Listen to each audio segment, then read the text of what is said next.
दोस्तों, स्वागत है आपका हमारे YouTube चैनल में। आज मैं और मेरे दादाजी आपके लिए नई वीडियो लेकर के आए हैं, जिसे दादाजी सुनाएंगे किस्सा मछुआरे का। तो कृपया दादाजी आप हमें कहानी सुनाइए। जी बेटा, बिल्कुल, कृपया ध्यान दे करके सुनना। ठीक है दादाजी। तो बेटा, यह किस्सा है मछुआरे का। आगे शहरजाद ने कहा कि हे स्वामी, एक वृद्ध और धार्मिक प्रवृत्ति का मुसलमान मछुआरा मेहनत करके अपनी स्त्री बच्चों का पेट पालता था।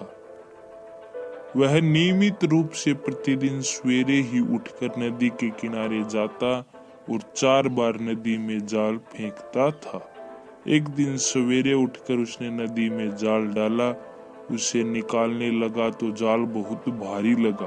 उसने समझा कि आज कोई बड़ी भारी मछली हाथ आई है, लेकिन मेहनत से जाल दबोच कर निकाला तो उसमें एक गधे की लाश फंसी थी। वह उसे देखकर जल भुन गया। उसका जाल भी गधे के बोझ से जगह जगह फट गया था। उसने संभाल कर फिर नदी में फेंका। इस बार जो खींचा तो उसमें सिर्फ मिट्टी और कीचड़ भरा मिला। वह रोकर कहने लगा कि मेरा दुर्भाग्य तो देखो, 2 बार मैंने नदी में जाल डाला और मेरे हाथ कुछ नहीं आया। मैं तो इस पेशे के अलावा और कोई व्यवसाय जानता भी नहीं। मैं गुजर बसर के लिए क्या करूं? उसने जाल को धो धाकर फिर पानी में फेंका। इस बार भी उसके हाथ दुर्भाग्य ही लगा। जाल में कंकड़, पत्थर और फलों की गुठलियों के अतिरिक्त कुछ भी नहीं था। यह देखकर वह और भी रोने पीटने लगा। इतने में सवेरे का उजाला भी फैल गया था। फिर क्या हुआ दादाजी?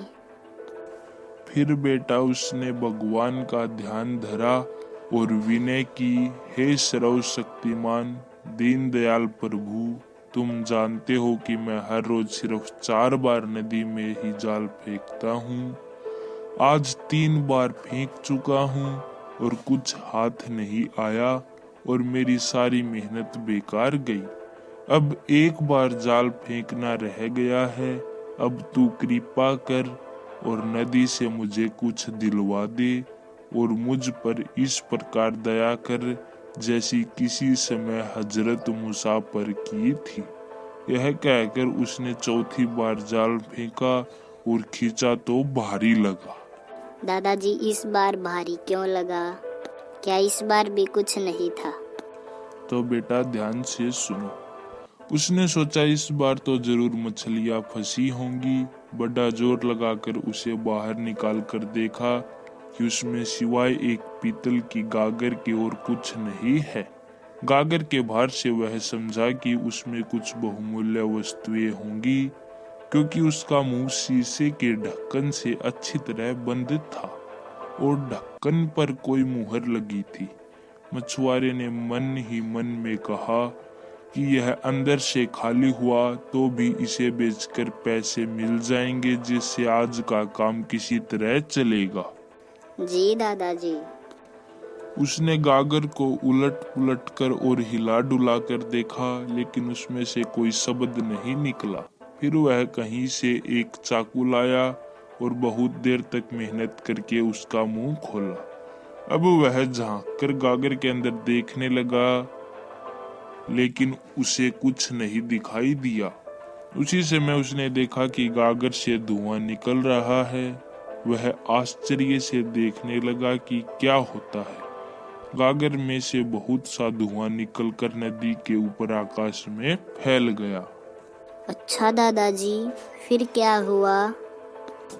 बेटा, फिर कुछ ही देर में वह धुआं सिमट कर एक जगह आ गया और उसने एक भी भीषण दैत्य का आकार ले लिया।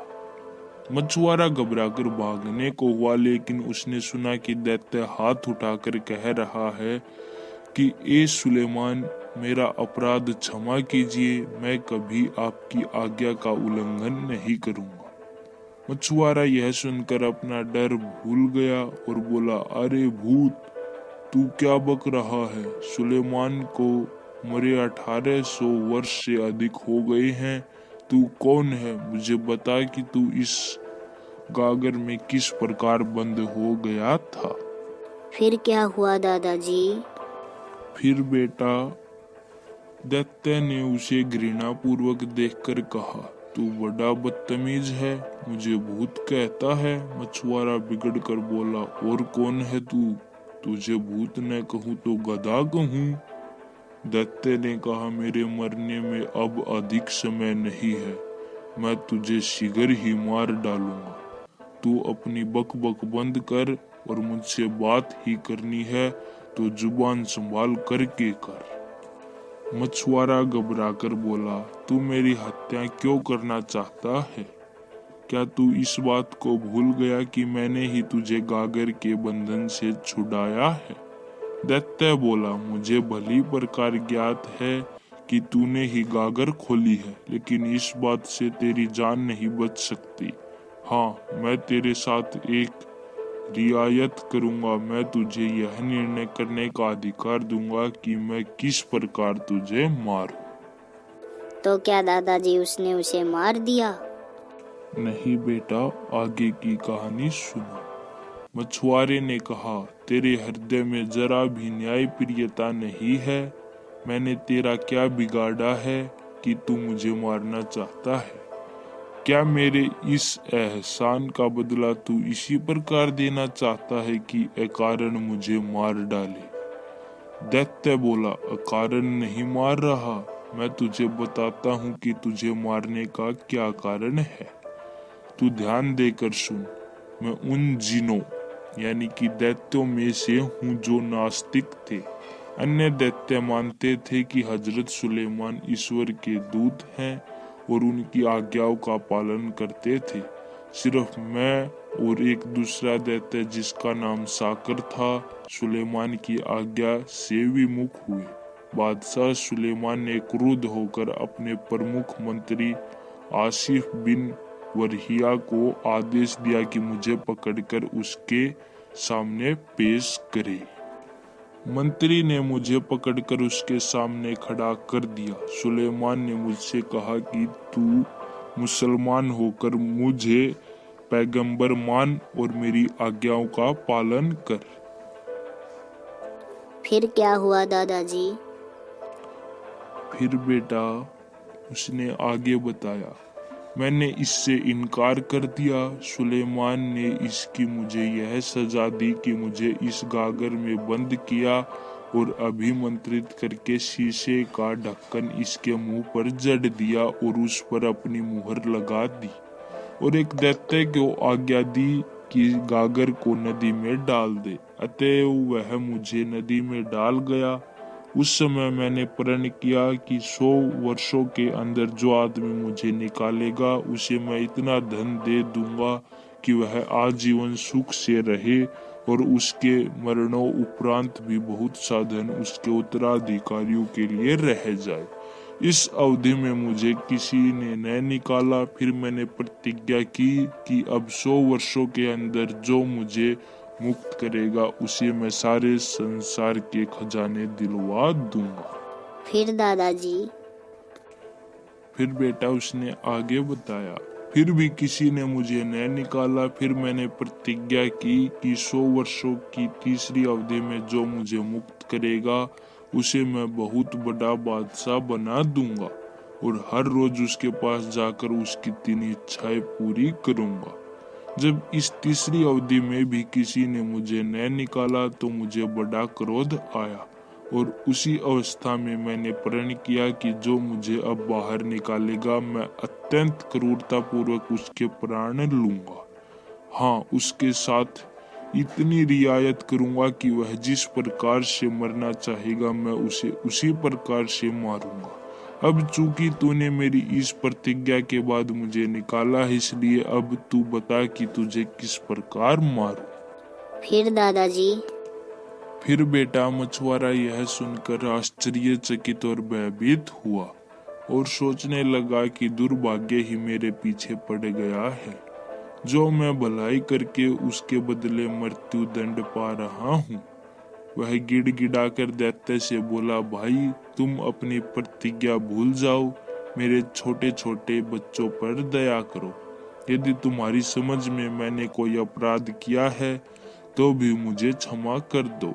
क्या तुमने सुना नहीं कि जो दूसरों के अपराध क्षमा करता है, ईश्वर उसके अपराध क्षमा करता है।